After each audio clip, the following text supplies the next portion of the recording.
Hello, everyone. Midweek update time.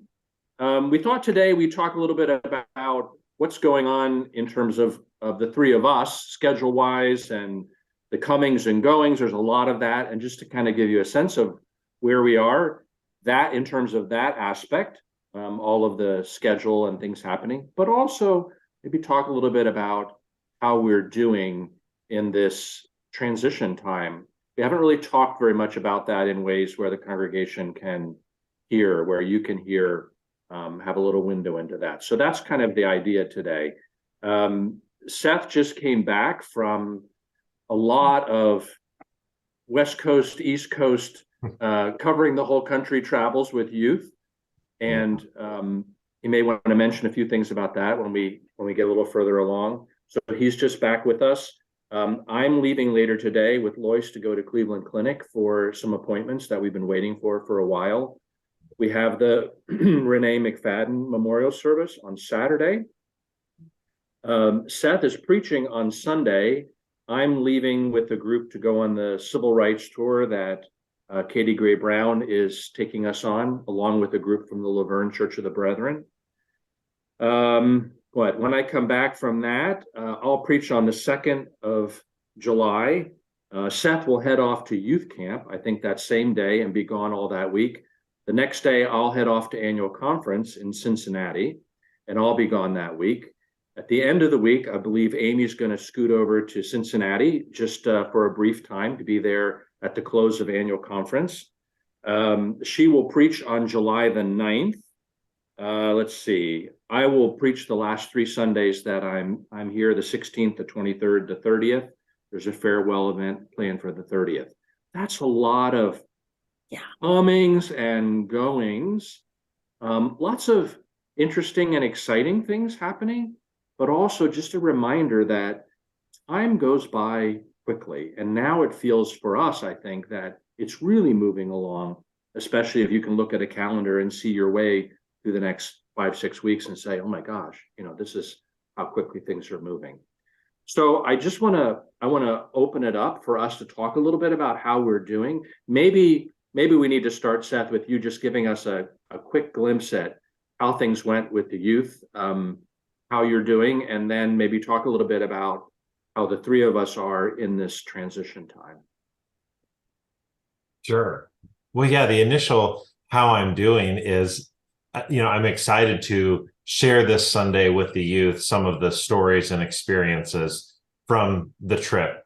And it was really a great 11 days or whatever it was of traveling with both our junior and senior high youth. So I really look forward to sharing about those experiences. We had a great time, great weather out in Camp Koinonia in Washington State, and just full of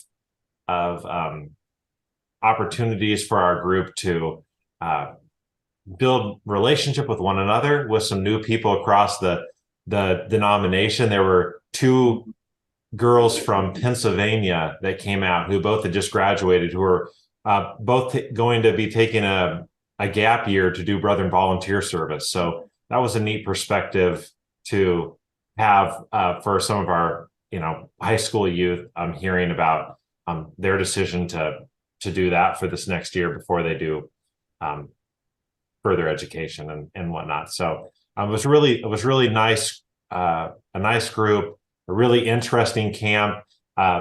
Just excited to share the breadth of project things that the group did. It was sort of, a little bit out of the ordinary that you might think of some of the projects that we took on. So looking forward to that. And then in junior high conference, all in my time as a youth minister, junior high conference has always been at Elizabethtown College.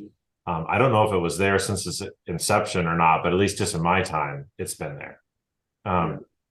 So yeah, having it at Juniata with just a little different orientation right there, and then a little different opportunity because we were just in a different part of Pennsylvania.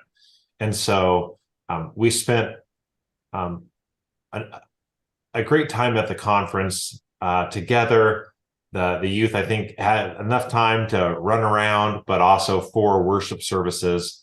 And as the youth reflected, all 4 were good speakers with different things to offer. And some of our youth helped participate in some leadership. Emerson was given the opportunity to do some singing and leading. And so that was really neat to see her shine in those with that opportunity. And then because we were, as I sort of mentioned, in that part of Pennsylvania, we were able to connect with the Schaefer family, with Terry and Kathy. And I had met them from just their visit out here in person. Maybe was that a month ago now, but met their son Adam and their family, and our kids had an opportunity to interact with Terry and Kathy's grandchildren and play in the backyard and share some stories and just connect again. So that was a great opportunity. Being in that different location sort of spurred some of that on, and went with Kim Reinl, who is our other advisor. And so it was great to have her as part of that. So immediately, looking grateful for that time with our youth, and really looking forward to sharing those experiences with the congregation here on Sunday. And how are we doing with everything that's going on?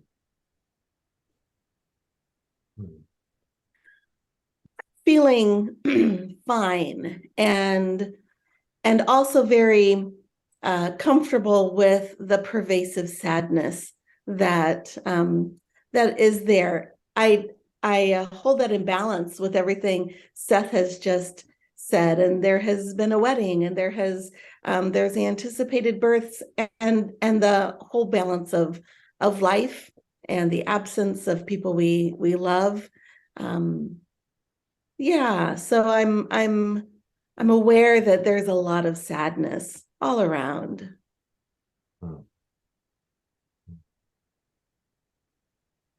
I'm sort of reminded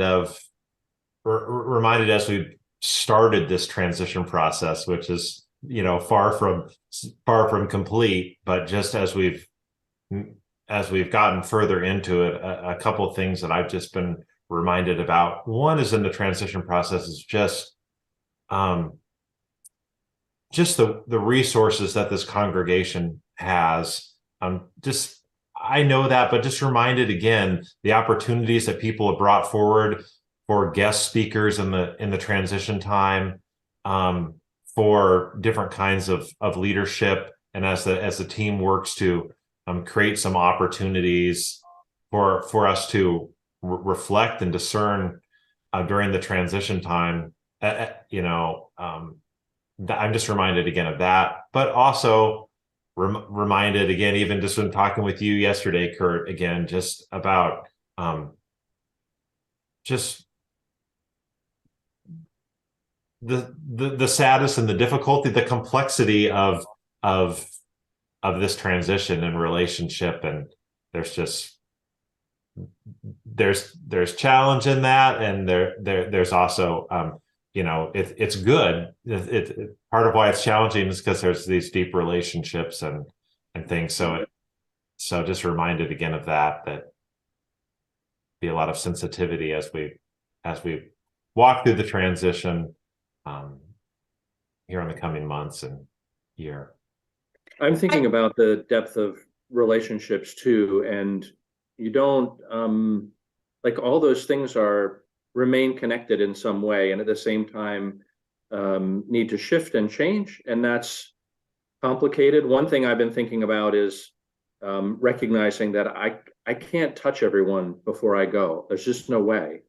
And so I have to say to people, and I'll say it now, if you need something from me, a touch, a conversation, even just, something in passing, you're going to have to tell me, because I can't guess those things, and I can't find my way all around. I'm also recognizing that every time, just even in casual conversations or crossing paths, that there is, now a recognition that this may be the last time that we have that conversation.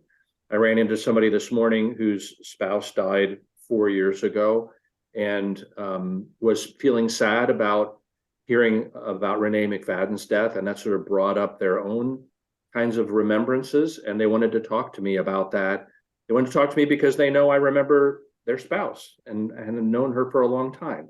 And so those things sort of surface in passing, but it's not just in passing. It feels like, those moments are ordained in some way. And so I want to recognize the gift and the holiness of those kinds of things, even as it feels like time's passing quickly now.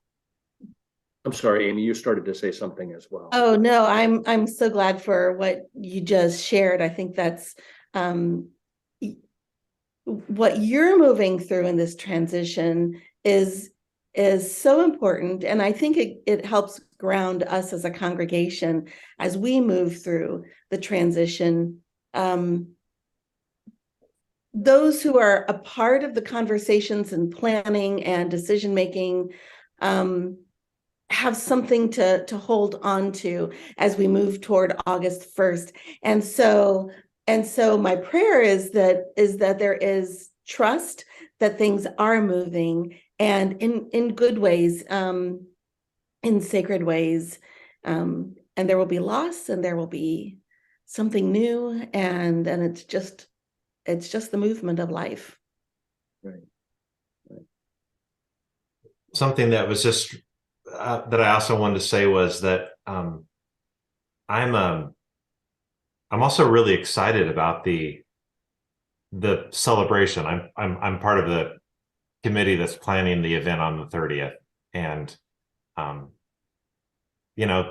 you've made a lot of memories and impacts, and just as I've sort of sat in that room and heard different ideas and things percolate, I'm looking forward to that opportunity to send you and your family off with some of those memories and well wishes, and just grateful for that opportunity, as well as it is moving quickly.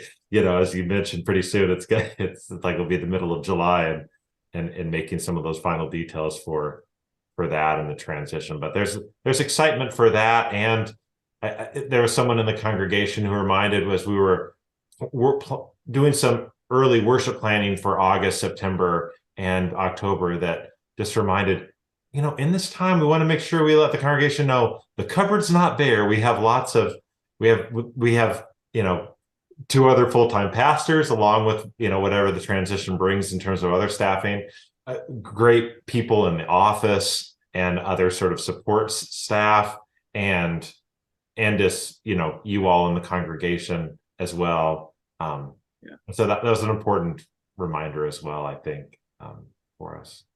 That's good. All right, hold each other close, care for each other in these days coming up. It is a sad time for the McFadden family and for the congregation and the community, but it's also, those are the times that draw us close together as we support and care for each other. It kind of goes back to what I was saying last Sunday about compassion, feeling each other's need, pain, and need for healing and wholeness, and holding each other in that. So let's keep moving forward in that spirit, and we look forward to seeing people together on Sunday. All right.